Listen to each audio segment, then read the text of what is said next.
আমরা আজকে দেখব সাভার স্মৃতিসৌধের ইতিহাস। ১৯৭১ সালের মুক্তিযুদ্ধ ৯ মাসের রক্তক্ষয়ী যুদ্ধের মাধ্যমে আমরা পেয়েছিলাম লাল সবুজ পতাকা, পেয়েছিলাম স্বাধীন একটি দেশ যার নাম বাংলাদেশ। এই স্মৃতিসৌধ গড়ে তোলা হয় শহীদদের প্রতি শ্রদ্ধা জানাতে। ১৯৭৮ সালের নির্মাণ কাজ শুরু করা হয় এবং ১৯৮২ সালের ১৬ই ডিসেম্বর বিজয় দিবসে এটি উদ্বোধন করা হয়। এটি তৈরি করেছিলেন বিখ্যাত স্থপতি সাইফুল হক ও মোবারক হোসেন।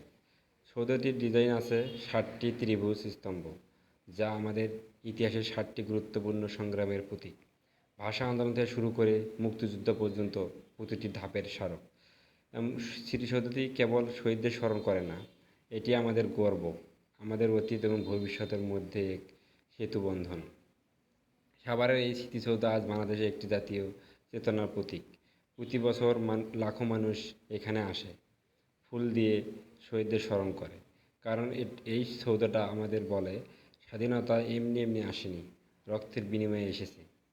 আমরা যদি সংক্ষেপে বলতে চাই, এখানে নির্মাণ কাজ শুরু হয় ১৯৭৮ সালে এবং উদ্বোধন হয় ১৬ই ডিসেম্বর ১৯৮২ সালে। স্থপতি ছিলেন সাইফুল হক ও মোবারক হোসেন। এখানে ৬০টি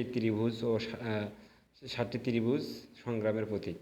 অবস্থান হচ্ছে সাভার থেকে ৩৫ কিলোমিটার দূরে।